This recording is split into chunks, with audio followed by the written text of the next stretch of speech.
แล้วถ้าแจ็คตายล่ะ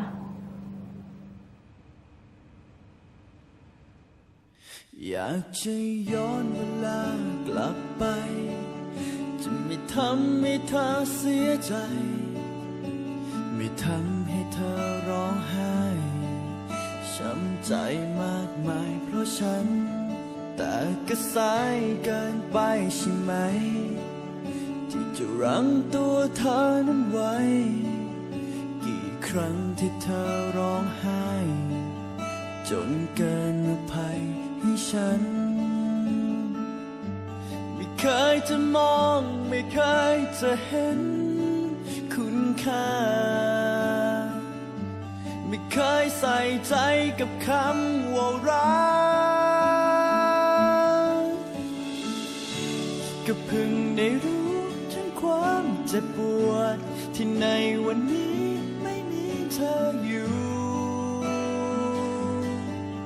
ปวดร้าวแค่ไหน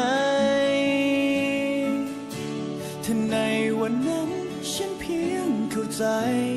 ว่าเธอรักฉันมากแค่ไหนใจฉันคงไม่เจ็บอย่างนี้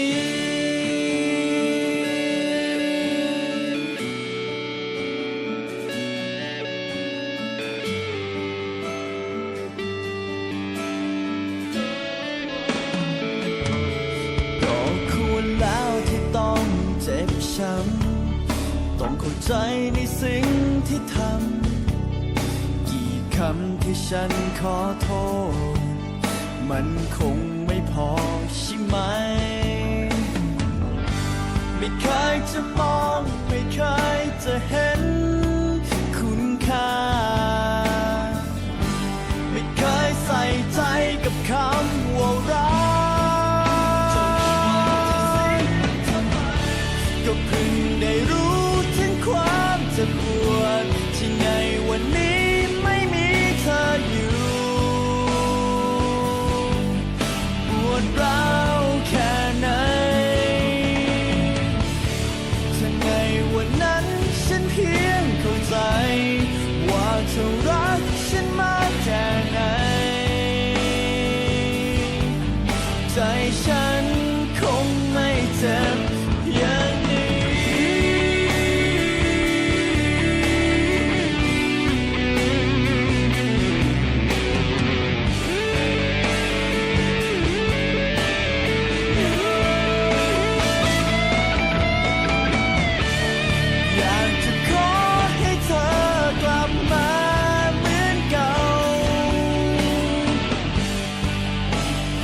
อยากมีเราอย่างเดิ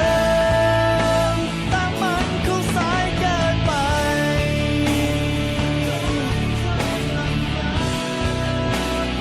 มันคงสายเกินไป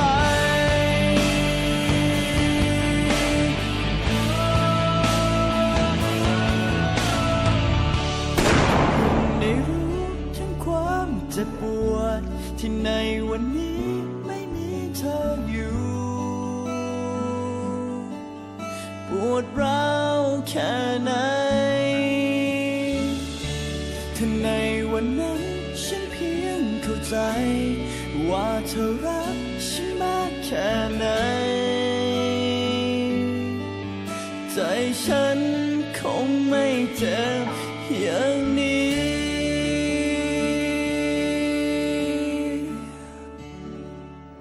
ถ้าแจ็คไปอ่ะเราไปด้วยก็เพิ่งได้รู้ถึงความเจ็บปวดที่ในวันนี้ไม่มีเธออยู่ปวดร้าวแค่ไหน